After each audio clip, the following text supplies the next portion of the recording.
Hello बच्चों and welcome to the second lecture of lenses. हमने पिछले लेक्चर में बच्चों लेंसेज की जो टर्मिनोलॉजी है, लेंसेज क्या होते हैं, लेंसेज कैसे बनते हैं, सेंटर ऑफ कर्वेचर क्या होता है, हमारा प्रिंसिपल एक्सिस क्या होती है, फोकल लेंथ क्या होता है, हमने जितनी भी टर्मिनोलॉजी थे ऑप्टिकल सेंटर वगैरह सब देख लिया बच्चों। और लेंसेज पे भी डिस्कशन कर लिया, कॉन्वेक्स लेंस, कॉन्केव लेंस किस तरीके का होता है, ठीक है, positive meniscus, negative meniscus, bifocal convex lens, ठीक है, सारे प्रकार के देख लिए हमने। बाय कॉन्केव, बाय कॉन्वेक्स, हमने साथ ही में देखा था शायद प्लेनो कॉन्वेक्स, प्लेनो कॉन्केव, ये सारे मैंने आपको टाइप वगैरह समझा दिए। साथ ही में क्या होता है मैग्निफिकेशन, ठीक है, क्या होता है पावर ऑफ लेंस, साथ ही में हमने लेंस फॉर्मूला वगैरह भी देख लिया, कार्टेशियन फॉर्म भी देख लिया, ठीक है। और हमने जो बिहेवियर होता है लेंसेज जब इमेजेस बनती है तो किस तरीके की इमेज बनती है, कैसी बनती है, रियल या इन्वर्टेड नहीं, वो हमने दो चार्ट भी देख लिए, ठीक है। कॉन्केव में दो ही थे सिर्फ बच्चों, जो हमारे समझ लो आप जो फिनोमिना है दो ही तरीके के हुए, और जो कॉन्वेक्स है उसमें 6 तरीके के हुए, ठीक है। तो चलिए शुरू करते हैं। यहाँ हमारा ये पहला जो एक सॉल्व एग्जांपल्स है, मतलब एग्जांपल जो सॉल्व किया टेक्स्ट बुक में वो देख लेते। तो फर्स्ट और सेकंड ऐसे दो एग्जांपल है, सेकंड वाला इजी है, फर्स्ट वाला थोड़ा कॉम्प्लिकेटेड है, मतलब मुश्किल नहीं है, थोड़ा कॉम्प्लिकेटेड है, ठीक है। तो एक बार देख लेते। An object is placed vertically at a distance of 20 cm from the convex lens. Convex lens, एक convex lens से उससे 20 मीटर दूर एक ऑब्जेक्ट रखी गई है, ठीक है। सपोज यहाँ ये ऑब्जेक्ट है, ठीक है। अब क्या बोला गया है, if the height of the object is 5 centimetre, object की हाइट 5 सेंटीमीटर, ये कितनी दूर है यहाँ से 20 सेंटीमीटर ऑप्टिकल सेंटर से। ऐसा ऑप्टिकल सेंटर यहाँ पर बना गया, ठीक है। अब क्या बोला गया है, and the focal length of the lens is 10। Focal length क्या है लेंस की 10 है, मतलब यहाँ पे सपोज आधी इसकी, ठीक है। Focal length is the distance between the principal axis and optical centre of the, sorry principal axis बोल रहा, principal focus and the optical centre of the lens, ठीक है। What will be the position, size and nature of the image, nature बताना है image का, size बतानी है, position बतानी है। How much bigger will the image be compare to the object, मतलब इमेज कितनी बिग होगी बोलते हैं, अगर मैग्निफिकेशन में बिगर हो रही है तो, ठीक है। अब सबसे पहले याद रखना कि मैंने इस साइड ही क्यों रखा अपना ऑब्जेक्ट, तो ऑब्जेक्ट हमेशा लेफ्ट साइड में होता है बच्चों, मिरर या लेंस जो भी हो उसके, ठीक है। इमेज जो है वो राइट साइड में बनती है, इसीलिए आज लेते समय देखो distance of the object negative लिया है, क्योंकि इस साइड नेगेटिव, ठीक है। फोकल लेंथ दी हुई है, हाइट ऑफ द इमेज भी दिया हुआ है, सॉरी ऑब्जेक्ट, और हमें निकालना है हाइट ऑफ द इमेज निकालना है, साथ ही में डिस्टेंस ऑफ द इमेज निकालना है, मतलब v और h2 दोनों निकालने हैं। तो सबसे पहले मैग्निफिकेशन के लिए बच्चों हमें दो फॉर्मूले बताए, m = h2/h1, मतलब height of the image upon height of the object, और v/u मतलब distance of the image upon distance of the object, ठीक है। अब यहाँ सबसे आसान मुझे लग रहा है कि लेंस फॉर्मूला लगा के हम v निकाल सकते हैं, ठीक है, डिस्टेंस ऑफ द इमेज, ठीक है। तो 1/v minus 1/u equal to 1/, already यहाँ ले रखा है, f है हमारा 10 और u है हमारा -20, तो यहाँ वैल्यू डाल दो उस हिसाब से, ठीक है। तो यहाँ जब हमने वैल्यू पुट की तो इसके बाद हमें ये मिल गया, क्योंकि ये प्लस u 1/u यहाँ माइनस है, उधर जाके प्लस हो जाएगा, देखो इस साइड पॉजिटिव हो गया, तो यहाँ -20 डाल दिया प्लस 1/10। अब इन दोनों का आप चाहो तो क्रॉस मल्टीप्लाई कर दो, लेकिन यहाँ एलसीएम लिया है बच्चों, एलसीएम क्या होता है एक बार बता देता, देखो 1/-20 है ना बच्चों, प्लस 1/10 है ना, तो यहाँ क्या कर दिया, इसे ऊपर नीचे 2 से मल्टीप्लाई कर दिया, ठीक है। तो यहाँ क्या हो गया 1 + 2 और यहाँ 20 और यहाँ 1/-20, तो देखो यहाँ सेम आ गया ना, तो ये माइनस से ऊपर सरका दिया, यहाँ 20 कर दिया, तो 20 एक साथ लिख सकते हैं आप, दोनों डिनोमिनेटर सेम है तो 1 + 2 डायरेक्टली। तो इस तरीके से यहाँ पॉजिटिव आ गया, क्योंकि ये बड़ा नंबर है तो +1/20, ठीक है। तो v आ गया हमारा 20 बाय इन्वर्टेंट, तो इसे इन्वर्ट कर लिया, उल्टा कर लिया दोनों। आपने जो चैप्टर है अपना रेशियो और प्रोपोर्शन उसमें सीखा है बच्चों अलजेब्रा के, इन्वर्टेंडो 9th स्टैंडर्ड में, ठीक है। तो ये उल्टा हो गया, तो v की वैल्यू कितनी हो गई 20। अब मैग्निफिकेशन का फॉर्मूला दोनों के लिए है, देखो मैंने जैसे यहाँ लिखा था, हमने कल भी देखा था कि मैग्निफिकेशन में हाइट का रेशियो और डिस्टेंस के रेशियो दोनों से निकल सकता है। तो अगर मैग्निफिकेशन सेम है तो ये दोनों रेशियोस ऑब्वियस की बात है कि ये इक्वल होगी, ठीक है, ऑब्वियस सी बात है, ठीक है। अब देखो h2 हमें निकालना है, मतलब हाइट ऑफ द ऑब्जेक्ट निकालना है, ठीक है, डिस्टेंस ऑफ द ऑब्जेक्ट तो मिल गया, तो देखो 20 बाय -20 × 5, तो -5 आ गया अपनी height of the image, height of the image, ठीक है। हाइट ऑफ द ऑब्जेक्ट हमें पता थी, हाइट ऑफ द इमेज निकल गई। अब ये -5 है बच्चों, इसका मतलब क्या हो गया कि the negative sign indicates sign of the height image indicates that the magnification shows that the image is inverted and real. क्या है? Image is inverted and real. Inverted है इमेज, कैसे इन्वर्टेड है, और रियल है लेकिन रियल, ठीक है। अब मैग्निफिकेशन 1 हो गया, मतलब height of the image and height of the object दोनों क्या है बच्चों? सेम है। देखो इस तरीके से सेम है। हाइट देखो, इसकी भी 5 है, इसकी भी 5 है, -5 है, ठीक है। और साथ ही में डिस्टेंस भी दोनों का सेम है, मतलब रेशो क्या आ गया? 1। रेशो 1 उसी केस में आता है बच्चों जिस केस में हाइट और साइज, ठीक है, साइज मतलब जो हाइट है वही साइज है, तो वो साइज ऑफ द इमेज यानी हाइट ऑफ द इमेज और height of the object same हो, और साथ ही में distance of the image from the lens and distance of the object from the lens दोनों सेम हो, ठीक है, क्योंकि रेशो क्या आ गया? 1 आ गया। अब ये माइनस साइन इंडिकेट कर रहा है कि इन्वर्टेड इमेज है, सिर्फ इन्वर्टेड बताने के लिए या माइनस आ गया, समझ गए? चलो अब second question, the focal length of the convex lens is 20 centimetre. तो हमें पावर बताना है, बस हमें पता है power is equal to 1/fm, मतलब fm यानी रेडियो नहीं, ठीक है, फोकल लेंथ। तो देखो फोकल लेंथ क्या बोला? 20 सेंटीमीटर, मतलब 0.2 मीटर, ठीक है। 0.2 इसे कन्वर्ट कर लेना होगा पहले, याद रखना, ठीक है। अब देखो 0.2 से अगर 1 को डिवाइड करोगे तो क्या आ जाएगा? 5। कैसे? तो ऊपर नीचे 10 से मल्टीप्लाई कर दो, तो यहाँ हो गया 2, यहाँ आ गया 10, इसे डिवाइड करो 5 भी आ गया। मतलब डी का मतलब है डायोप्ट्री, ठीक है। ये पावर ऑफ लेंस का क्या है? यूनिट है, डायोप्ट्री। तो यहाँ पार्ट डायोप्ट्री आ गया, ठीक है, क्लियर। अब आगे देखो, अब हमें देखना है वर्किंग ऑफ ह्यूमन आई, यही स्टार्ट होता है वो, देखो। अब वर्किंग ऑफ ह्यूमन आई देखते हैं, ये 2 क्वेश्चन आपको समझ गए।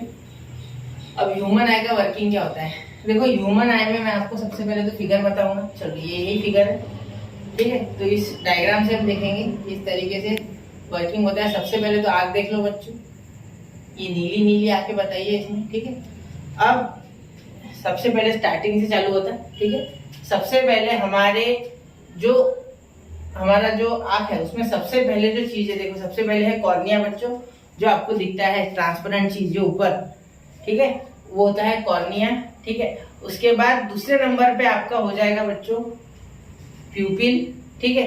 ये देखो प्यूपिल छोटा सा छेद होता है जिससे कि अंदर जाती है रोशनी, और उसके आजू बाजू में कवर्ड होता है आइरिस। आइरिस यानी ये देखो ये, जिसके कारण आपके आंखों का रंग आता है, ठीक है। और उसके जस्ट पीछे होता है लेंस, जो कि यहाँ से आने वाली रेज को, ठीक है, यहाँ से आने वाली रेज को रेटिना के पास भेजता है, ठीक है। और ये जो लेंस होता है बच्चों, ये क्रिस्टलिन लेंस, ये इस तरीके से होता है कि ये अपने फोकल लेंथ को थोड़ा बहुत बढ़ा भी सकता है, थोड़ा बहुत घटा भी सकता है, मतलब ये एडजस्टेबल होता है, ठीक है। एडजस्ट करता है ये खुद को according to the distance of the image from us, ठीक है। हमारा जो डिस्टेंस है उस ऑब्जेक्ट से, उस हिसाब से वो अपने आप को एडजस्ट करता है, ठीक है, जहां तक हो सके वहां तक। ये एक चीज, एक एडजस्टमेंट एक लिमिट तक ही, उससे ज्यादा एडजस्टमेंट ये नहीं कर सकता, ठीक है। अब यहाँ जो ये पीछे दिख रहा है आपको, ये होता है रेटिना। क्या होता है? रेटिना। अब रेटिना यानी क्या होता है, तो समझ लो कि यहाँ से जो लाइट आई, उस लाइट को रेटिना पे गिरी, और रेटिना पे लाइट सेंसिटिव सेल्स है। कैसे है? Light sensitive. Light sensitive sales क्या करते हैं बच्चों? लाइट जैसे उन पे गिरती है वो अपना एक्साइट हो जाता है, एक्साइट होने के कारण वो कुछ इलेक्ट्रिकल सिग्नल्स ब्रेन को भेजते हैं थ्रू दिस ऑप्टिक नर्व। या देखो ऑप्टिक नर्व लिखा है, तो ऑप्टिक नर्व के थ्रू वो ब्रेन को सिग्नल भेजेंगे, और ब्रेन उस हिसाब से इमेज बनाएगा, और हमें लगेगा कि हमने एक परसीव कर लिया, एक इमेज हमें समझ आ गई, या कोई ऑब्जेक्ट हमें दिख गई, ठीक है, समझ गए। तो जैसे कि आप जानते हो कि देखो सबसे पहले क्या होता है, कॉर्निया का कवर होता है, thin transparent cover called cornea, ठीक है। Maximum amount of light incident is reflected inside the eye to the outer surface of the cornea. हमारे कॉर्निया का आउटर सरफेस होता है, जो कि ऊपर में जो हमें दिखता है ट्रांसपेरेंट, वो होता है वो, ठीक है। This is dark fleshy screen behind the cornea. Cornea के पीछे एक डार्क फ्लेशी स्क्रीन है, दिस इज कॉल्ड आइरिस। सही है, आइरिस। आइरिस यानी जो आपके आंखों का कलर ब्लैक, ब्राउन, ग्रीन जो भी हो, वो आइरिस के कारण ही होता है, ठीक है। अगर आप कभी स्पेक्टेकल के शॉप में गए तो आपको वहां ये कलर दिखेगा, ठीक है। The colour of the iris is different for different people, मतलब अलग पीपल के लिए अलग अलग है, ठीक है। हर एक के लिए अलग अलग होता है ये colour. There is small hole of changing diameter at the centre. Centre पे एक स्मॉल होल होता है जो चेंज करते रहता है डायमीटर, आपने देखा होगा। आप अगर पास देखोगे, आप आईने में देखो खुद के आगे, ऐसे देखो बड़ा हो जाएगा, ऐसे दूर जाओ छोटा हो जाएगा, ठीक है।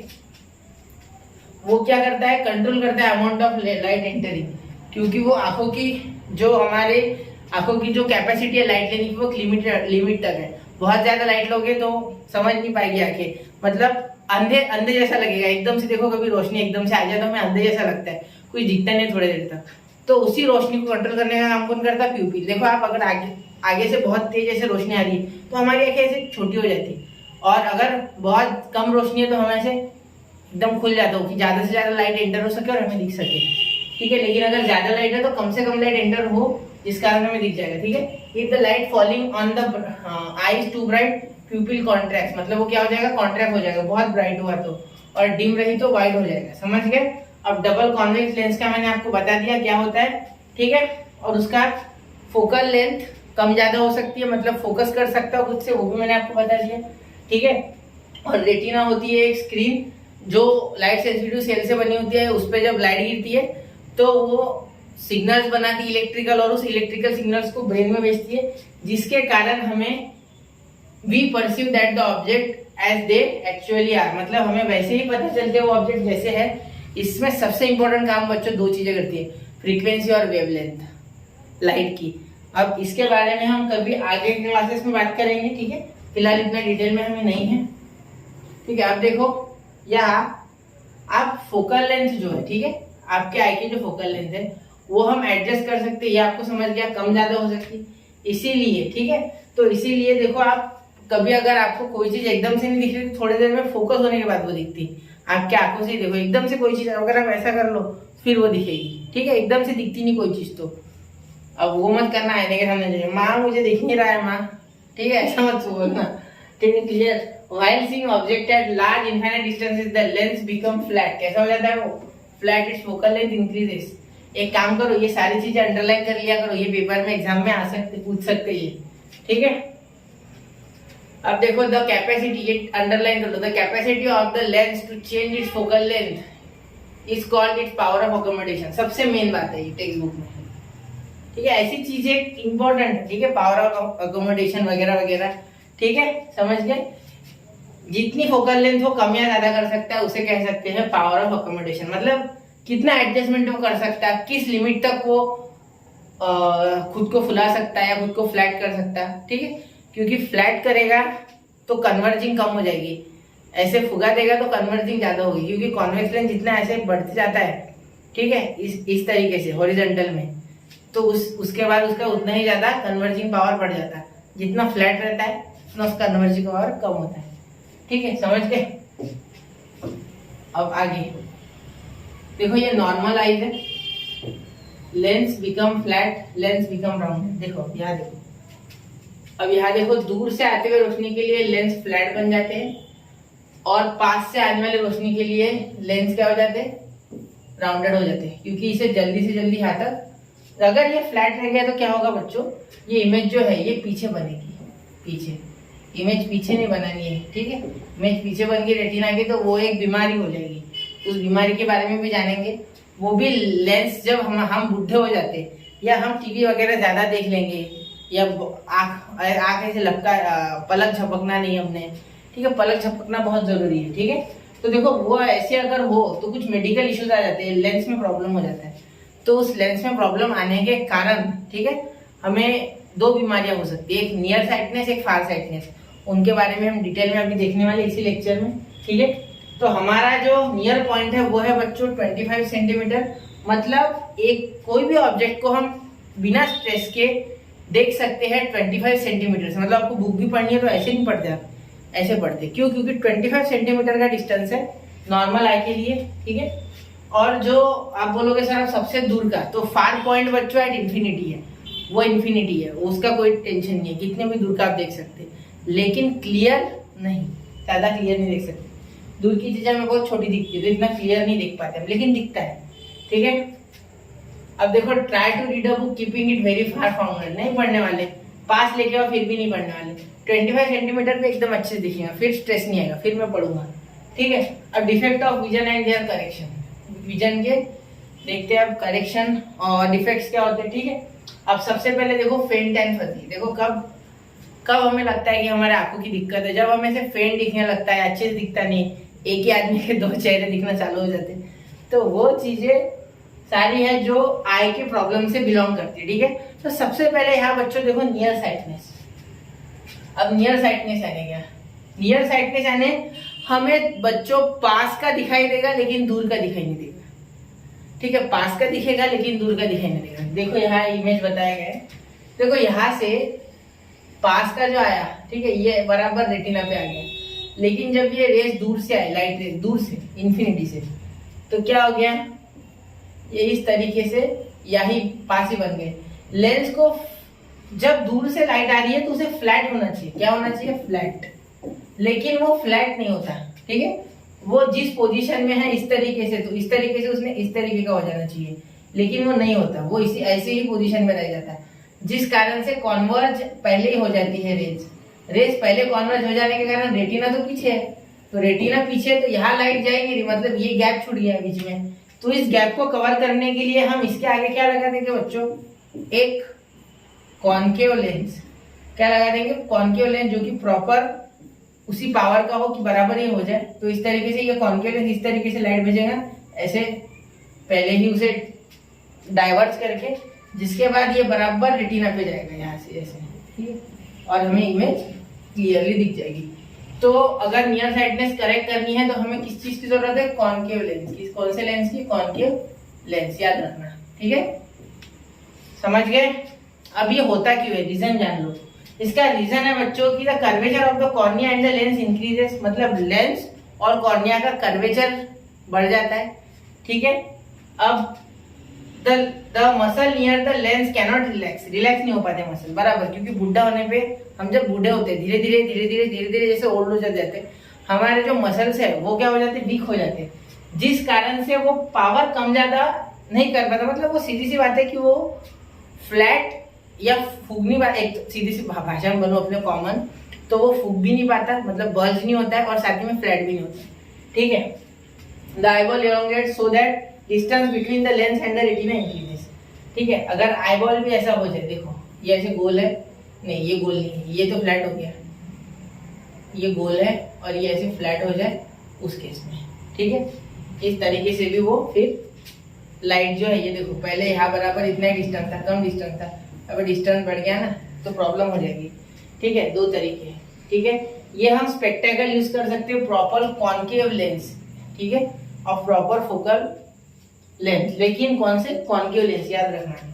ठीक है, अब फार साइडनेस में भी इसी तरीके से, लेकिन यहाँ फार साइडनेस है ना, दूर का दिखेगा, पास का नहीं दिखेगा। दूर का दिखेगा मतलब क्या बच्चों, दूर की ऑब्जेक्ट हमें क्लियरली दिखेगी, लेकिन पास की ऑब्जेक्ट हमें क्लियरली नहीं दिखेगी। समझ गए, मतलब अगर आप मुझसे पूछो तो दूर के ऑब्जेक्ट एकदम कोई भी टेंशन नहीं है, एकदम क्लियर दिख रही है, ठीक है, लेकिन पास के ऑब्जेक्ट नहीं दिख रही, ऐसा क्यों हो रहा है आप पूछोगे।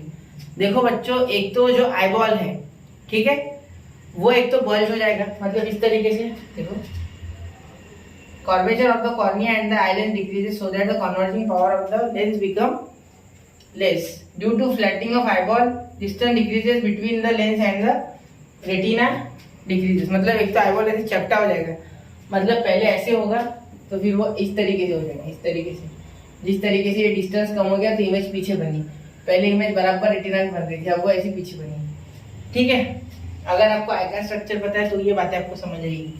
देखो यहाँ हमने क्या लगा दिया, फिर एक कॉन्वेक्स लेंस लगा दिया, जिससे कि पास से आते हुए लाइट को इसने और ज्यादा क्या कर दिया, कॉन्वर्ज कर दिया। कॉन्वर्ज करने के कारण ये जो इमेज पीछे बन रही थी ये बराबर रेटिना पे बनी, और रेटिना में बनने के कारण हमें क्लियरली दिख गया। देखो 25 सेंटीमीटर पे जो नियर पॉइंट होता है वो भी शिफ्ट हो जाता है, और 25 से ज्यादा हो जाता है। ठीक है, 26, 27 ऐसा हो सकता है, तो उसे क्या हो जाएगा, उसे ही कम करने के लिए, उसे ही अच्छे से मैनेज करने के लिए हम कॉनकेव लेंस लगाएंगे, जिससे कॉन्वर्जिंग पावर बढ़ेगा। ठीक है, पिछले इसमें डाइवर्जिंग पावर बढ़ाना था नियर साइडनेस में, फार साइडनेस में कॉन्वर्जिंग पावर बढ़ाना है। एक बार वापस रिपीट करता है, नियर साइडनेस में हमें पास का दिखेगा, दूर का नहीं दिखेगा। ठीक है, इसके दो कारण हैं। पहला कारण, जो हमारा curvature of cornea and lens वो बढ़ जाएगा। ठीक है, अगर आप समझ नहीं रहे हो कर्वेचर क्या होता है, तो सीधी सी बात ये समझो कि जो हमारा लेंस है, ठीक है, उसका जो डिस्टेंस है फ्रॉम द हमारे रेटिना से वो बढ़ गया, ऐसे आप समझ लो। ठीक है, the muscle near the lens can not contract, मतलब वो कॉन्ट्रैक्ट नहीं हो पा रहे, जिस कारण converging power of crystalline lens जो कि हमारे आई में है ऑलरेडी उसकी कम हो गई। दूसरी चीज आईबॉल का इलोंगेट हो जाना, मतलब आईबॉल पहले गोल होता है इस तरीके से, तो ये ऐसे चपटा हो गया, जिस कारण से क्या हो गया, दूरी बढ़ने के कारण वो वहां तक रेज नहीं जा रही है लाइट रे, जिस कारण से इलेक्ट्रिकल सिग्नल बराबर प्रोड्यूस नहीं हो रही है, जिस कारण से हमें कोई चीज दिखाई नहीं दे रही है। ठीक है, अब फार साइटनेस, फार साइटनेस में इसका जो इलाज है वो क्या है, concave lens of proper focal length. ठीक है, अब फार साइटनेस, फार साइटनेस बच्चों यानी हमें पास का नहीं दिखेगा लेकिन दूर का दिखेगा, फार साइटनेस यानी दूर का दिखेगा। अब इसमें बच्चों क्या होगा, जो आपकी इमेज होगी वो रेटिना के पीछे बनेगी, जो डिफेक्टिव आई है उसकी, देखो जैसे इसमें बन रही है।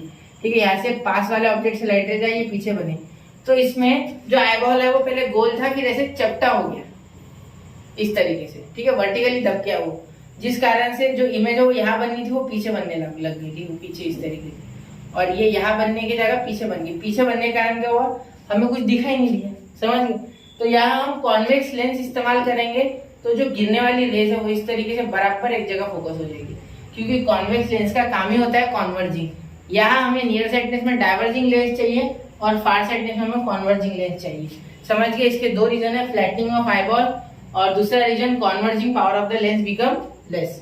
सीधी सी बात है, जैसे जैसे जैसे जैसे हम ये हो जाते हैं, मतलब ओल्ड हो जाते हैं, सीधी सी बात। तो ओल्ड होने के कारण हमें क्या होगा कि हमारी जो मसल्स है वो कमजोर हो जाएगी। कमजोर होने के कारण हमें क्या होगा, धीरे धीरे धीरे धीरे धीरे धीरे वो आईबॉल बराबर, आईबॉल के अंदर जो लेंस है उसमें किल्लरी मसल्स होती है, सीधी किल्लरी मसल्स, तो वो किल्लरी मसल्स अच्छे तरीके से जो लेंस है उसको या तो फ्लैट नहीं कर पाएगी या बल्ज नहीं कर पाएगी, मतलब मोटा भी नहीं कर पाएगी और बारीक भी नहीं कर पाएगी। समझ गए, क्लियर। इस कारण से हमें इस तरीके से प्रॉब्लम होगी। ठीक है, आपको इतनी सारी चीजें याद नहीं रखनी है, आपको इसमें याद रखना है आई में सिर्फ कॉर्निया। ठीक है, कॉर्निया के बाद आइरिस, आइरिस के बाद प्यूपिल, प्यूपिल के बाद वो लेंस, लेंस के बाद ये किल्लरी मसल्स याद रखनी है जो कि लेंस को होल्ड करके रखती है, उसको इलोंगेट, खुलने, ऐसे चपटा या जाड़ा करने का काम, सीधी सी बात याद रखो। फिर रेटिना याद रखना है, ऑप्टिक नर्व याद रखनी है और मसल याद रखना है, बस। और एक फैक्ट बता देता, आई एक ऐसा ऑर्गन होता है बच्चों, मतलब आई ये ऐसा एक ऑर्गन है हमारे बॉडी का जो कभी भी बड़ा नहीं होता। जैसा आपके बचपन में जिस साइज की आंखें आई थी, ठीक है, जब आपने जन्म लिया था, वो बुढ़े होने तक उतनी साइज की रहती है, वो कभी बढ़ती या घटती नहीं, आंखें उतनी की उतनी रहती। ठीक है, आंखों की साइज कभी बड़ी नहीं होती। बाकी सारे बॉडी पार्ट्स के हमारे लेंथ, हाइट वगैरह, लेंथ बोलो, जाड़ी बोलो, हाइट बोलो या थिकनेस बोलो, सब बढ़ेगा, लेकिन आईबॉल उतना को उतना ही रहता है। ठीक है, जितना एक छोटे बच्चे के साइज का है, जब मैं पैदा हुआ था, जितना जब मेरा था तब आज भी उतना ही। अब आप बोलोगे सर गिन लिया क्या, नहीं, लेकिन ये फैक्ट है।